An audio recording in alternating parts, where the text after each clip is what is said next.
look for this counter rally in the early session to be given away, and then again for a double bottom with a bullish divergence, likely giving us a tradable bottom either today or tomorrow for a counter rally back up for what should be about a $10 gain from the low of 437 to the high of 547 for the S&P 500. Personally, the way I would trade this is I'll probably look for a bottom at 537, trade it to 547, and then sell and look for another shorting opportunity. This specific pattern, I would say definitively, is the most bearish technical structure there is. There is no more bearish technical structure than this. One of my 3 horsemen of the apocalypse indicators did trigger a sell signal last week. Typically, this actually calls the top, giving 2 other conditions are met. The second condition is TLT relative to the S&P 500 closes above the 10-month moving average. This indicator is what I call the imminent doom indicator. We also need the XLP SPY ratio chart to give us a sell signal. It has given us one. And then we need the yield curve to normalize. The yield curve has normalized. So now we have two of the 3 horsemen of the apocalypse. What happens when we have all 3? We tend to get a major market top and a recession-led kind of crash.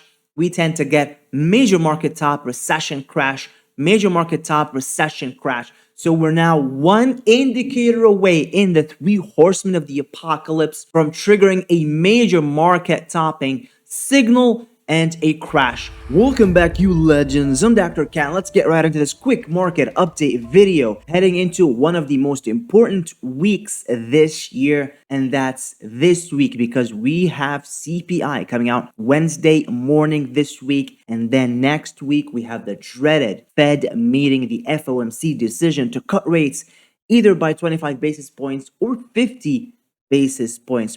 Will that save the markets? Let's find out. So Friday, we closed significantly down on all the major indices, led by losses from the Nasdaq, closing down 2.55%. Take a look at the different sectors. We can clearly see bleeding from big cap tech, Nvidia, and semiconductors down significantly. Google, Meta, Amazon, as well as Tesla. And then we have just a few small pockets of green, including defensive healthcare, consumer defensives like Procter & Gamble and Coca-Cola closing flat.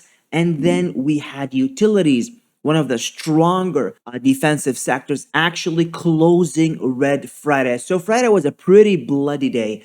Real estate, the only sector that almost closed flat. Everything else deep in the red, led by losses from communication services, big tech like Google and Meta, as well as consumer cyclicals and technology. So all of the key risk-on sectors saw massive losses Friday in reaction to unemployment data. Now, the unemployment report actually wasn't that bad. Here it is, non-farm payrolls added 142,000 jobs versus the consensus at 160, so a slight miss. However, unemployment data came in at 4.2%, less than the prior month and in line with consensus.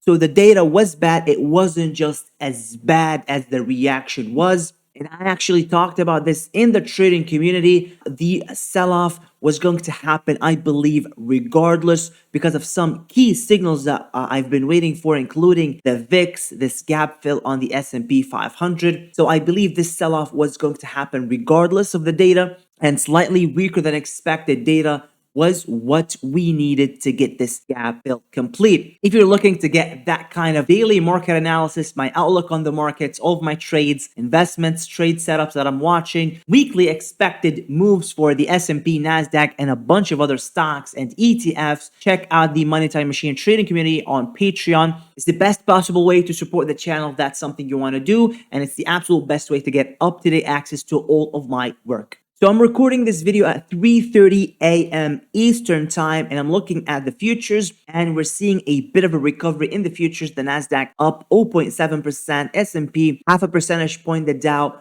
0.4%, the VIX is down. But what I would say is that this counter rally is likely to fail. So let's jump right into it. So this is the daily chart for the S&P 500. We can clearly see there was this topping formation, bearish rising wedge, completed the top, had a double top with a bearish divergence on the 1 hour chart. Here it is. You can clearly see it here. Double top, slightly higher closing high here, lower high on the stochastic, significantly lower high on the RSI. Completely failed to get that breakout done out of this range. That gave us what is called a false breakout pattern. Usually when that happens, we get a breakdown to the next key downside target. That was 543 to get this gap fill completed. We have more support at 537. I talked about this in the last video. I expect a bottom to form between 543 and 537. This means this range right here. The gap fill target has been met, and now I'm looking for a slightly lower low, so something that potentially looks like this. Counter rally to start the day, and then a slightly lower low either today or tomorrow. Complete a double bottom with a bullish divergence on the RSI, and that sets us up for a counter rally back to these prior highs, this prior swing low. This level is at 547, so let's say 537 to 547, a $10 counter rally sometime in the middle of this week, and very likely we continue to sell off for another week. And here is why. This is the S&P 500 weekly charts, and the weekly chart printed one of the most bearish, absolutely one of the most bearish technical structures there is. An evening star pattern where you get a breakout, small candle at the top, and then a massive sell-off.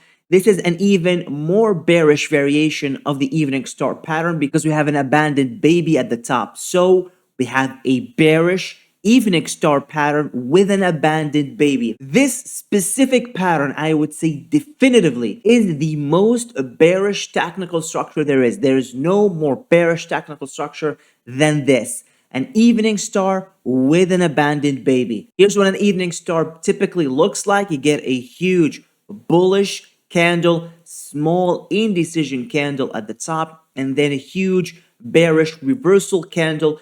This tells us that we had euphoria, and then investors become disillusioned at the top, and then that euphoria turns into panic and fear, and that gives us this massive sell-off. Generally speaking, candlestick analysis is entirely based on sentiment and price action, and that's how we can basically read this kind of move: euphoria, disillusionment, and then the massive sell-off and fear. When the bearish candle opens below the body of the topping candle, that means we got an abandoned baby, because this little candle is now abandoned, and it's a baby because it's a small candle. We did not open near the body, we opened below. This means we completely abandoned these positions, and traders and investors simply panicked and sold. Typically, what you will see is something that kind of looks like this. So this week, potentially we open slightly higher. Then we may move higher or continue down and then get the counter rally and then move down again. It doesn't really matter, but generally speaking, what you will get following a candle that looks like this is an early week. That means first or second day of the trading week, you may get a counter rally, and then that rally will fail, and you'll start to see more selling toward the back end of the week. That means Thursday and Friday to close near the lows of the week. Now, this is the S&P 500. If I take a look at the Nasdaq 100 weekly charts, it looks even worse, because not only did it completely reverse the 2 prior weeks, it also reversed 3 weeks. So 3 additional weeks. If I take a look at the S&P 500 weekly chart, you will see that we closed above the open of the August 12th week.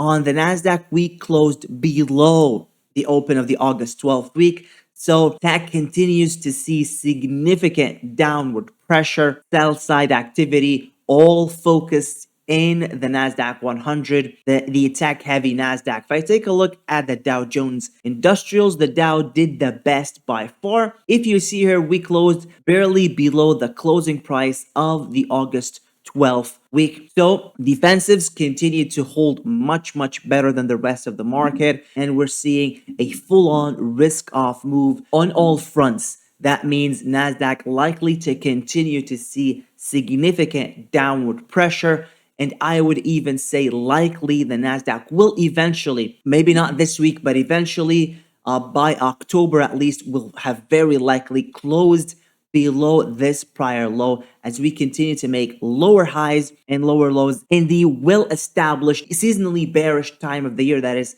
September and October in election years. Here's the seasonal chart. Let's take a look at it together. This blue line is all election years. This red line is open field election years, meaning the incumbent is not running. This year's kind of combination of both because we don't have we don't have Biden running, but we have his running mate, Vice President Harris, running. So it's kind of a combination of these two. Typically, in an open field election year, we get massive sell side activity in September and in October, and then we get a slightly positive November, slightly positive December, but we completely fail to recover the highs from August.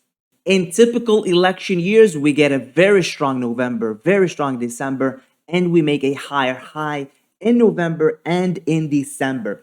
This year is likely to be a combination of both of these, something that maybe looks kind of like this, perhaps exceeding the August high slightly. I would say Nasdaq not likely to exceed the prior high. However, S&P and Dow Jones likely to exceed the August high. That's my read on it right now because I'm seeing the weakness continuing to be centered in the tech-heavy Nasdaq. With that being said, in September, we tend to get the sell-off, then a bounce in the middle of September. In run-of-the-mill typical election years, we get a couple of bounces in the middle of September.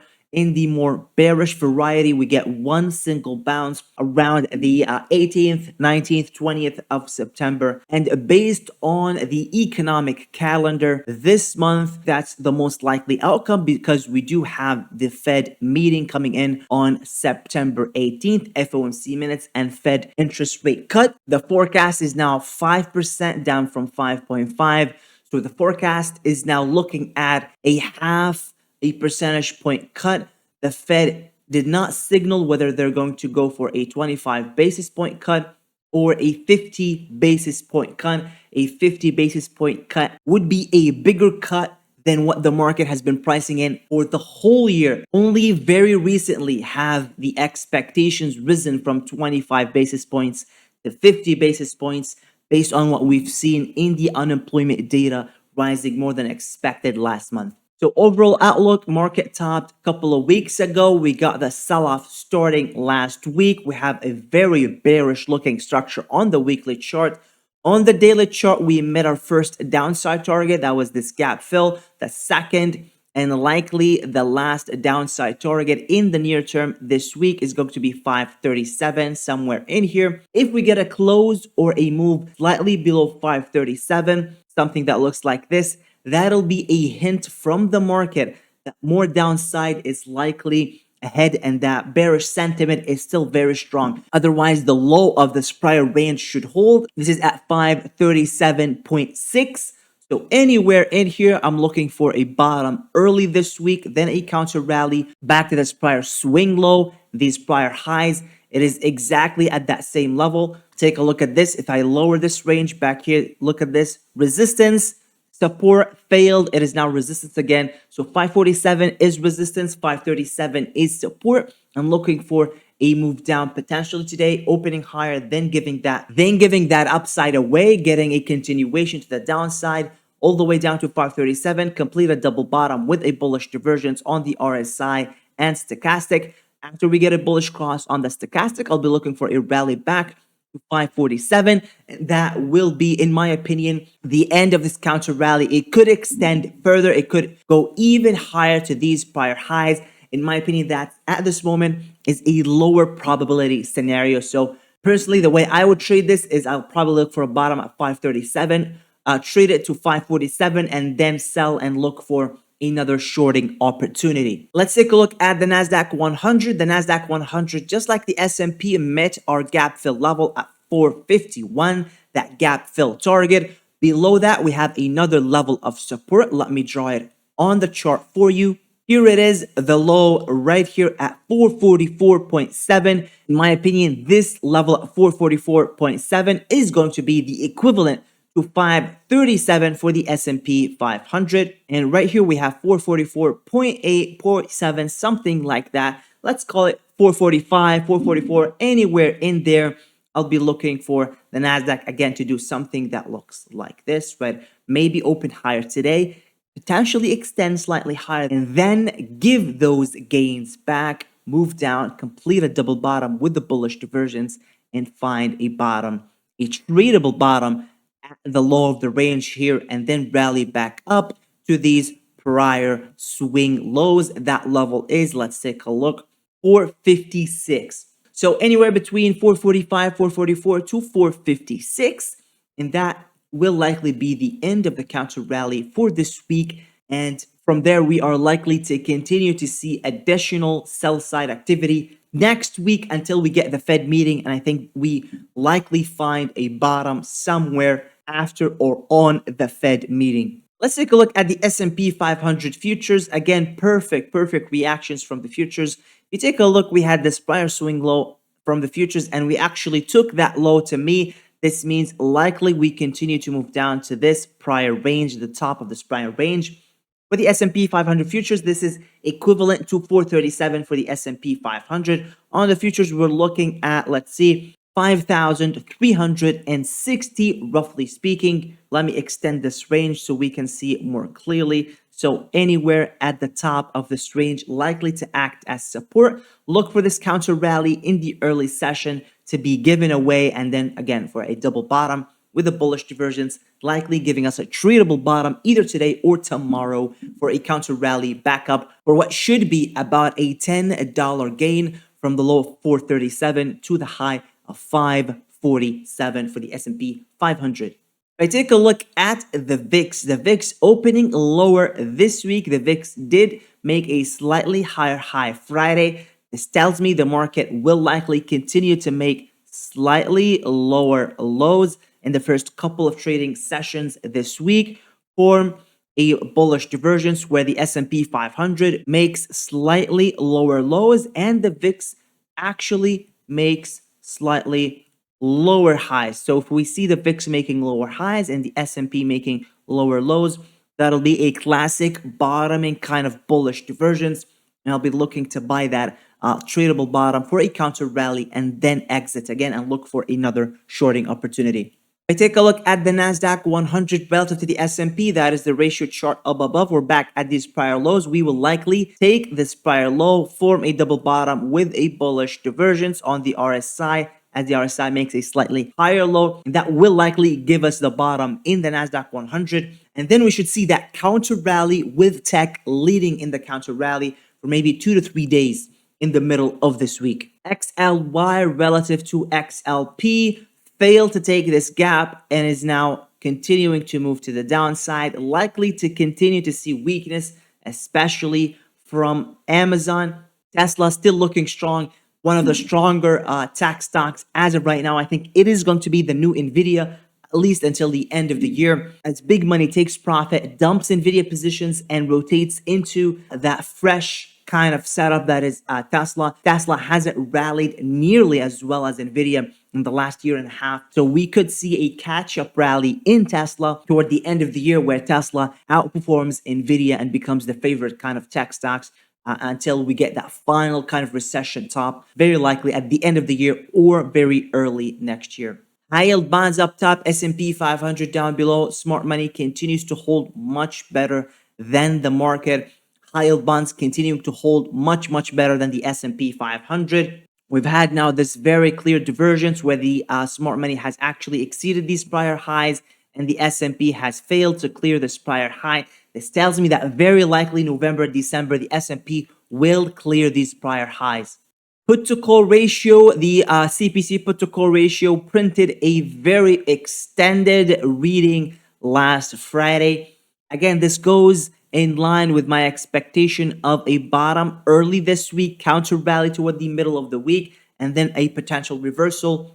at the end of the week. This tells me that a counter rally likely coming perhaps in a couple of days after the market establishes that bottom. A bottom is likely coming either Monday or Tuesday, in my opinion. The New York Stock Exchange Summation Index is down below. Below that is the McClellan Oscillator. McClellan Oscillator now in the red. The Summation Index also crossed down. So we are now officially in a downtrend across the board. Same look on the Nasdaq composite here. Summation Index crossed down. And we have the oscillator also down. If you notice, legends, we tend to get a bottom and a confirmation of the bottom at the extremes of these sell cycles. In fact, let me show you what that looks like with this vertical line. Let's plant it exactly at the low. You can see here market bottoms about a couple of days later. Let me plant this exactly at the low. Market bottoms a couple of days later. Again, let's do this here. Market bottoms about actually the same day in this case. And we're now getting closer, but not quite there yet. You want to see the oscillator establish the lowest point possible, right? And then begin to move back up. You want to see it move back up. You want to see it move back up. And then when you see it moving back up, that's when there's less risk in taking long side trades for a counter rally. 50-day breadth for the S&P 500 looks exceptionally weak. 200-day breadth still very weak, in line with the sell-off and the sell side activity that we've been seeing last week. I do have a very important update, and it's exceptionally bearish. One of my 3 horsemen of the apocalypse indicators did trigger a sell signal last week. This is XLP, that is consumer staples, defensives. Relative to the S&P 500, we got a close above the 50-week moving average. Typically, this actually calls the top, giving 2 other conditions are met. The second condition is TLT relative to the S&P 500 closes above the 10-month moving average. We're still in the middle of September, so we're not there yet. What this realistically means is that we will not get confirmation of a major market top, a kind of recession, multi-year market top, until the end of the month. If the TLT S&P 500 ratio chart closes above the 10-month moving average, this indicator is what I call the imminent doom indicator. We need the imminent doom indicator to give us a sell signal. We also need the XLP SPY ratio chart to give us a sell signal. It has given us one. And then we need the yield curve to normalize. The yield curve has normalized. So now we have two of the 3 horsemen of the apocalypse. What happens when we have all 3? We tend to get a major market top and a recession-led kind of crash. We tend to get major market top, recession crash, major market top, recession crash. So we're now 1 indicator away in the 3 horsemen of the apocalypse from triggering a major market topping signal and a crash. In my opinion, the most likely kind of setup we're looking at here, this is the market. We get a sell-off September, October, get another rally, slightly, very slightly exceed the prior highs in December for the S&P, then get the final top and get a massive sell-off. Nasdaq likely to fail.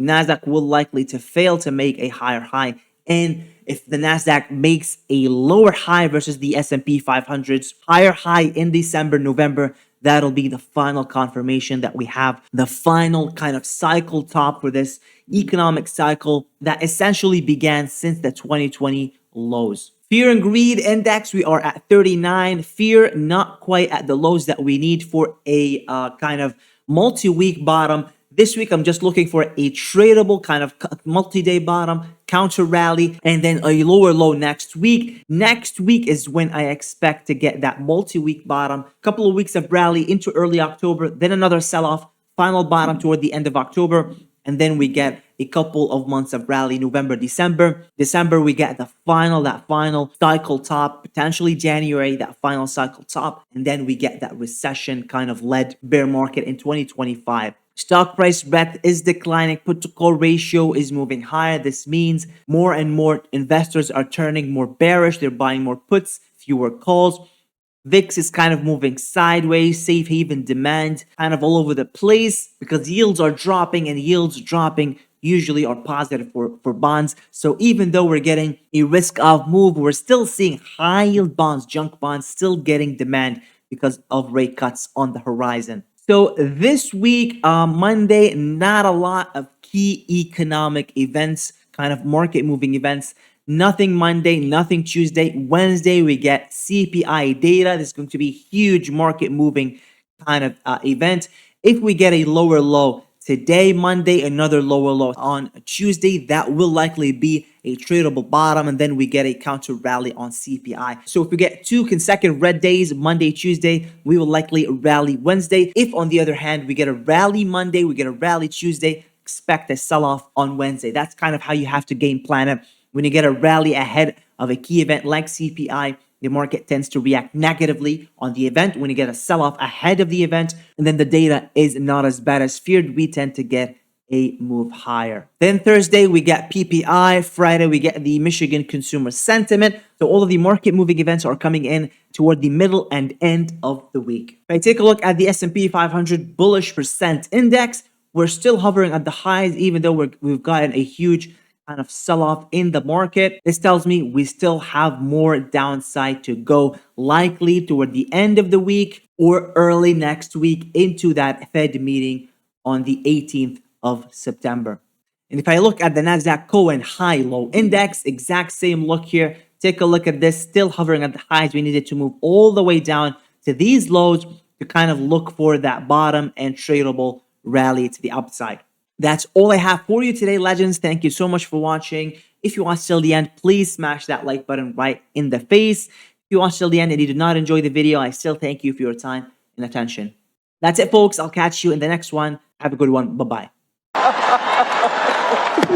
Oh,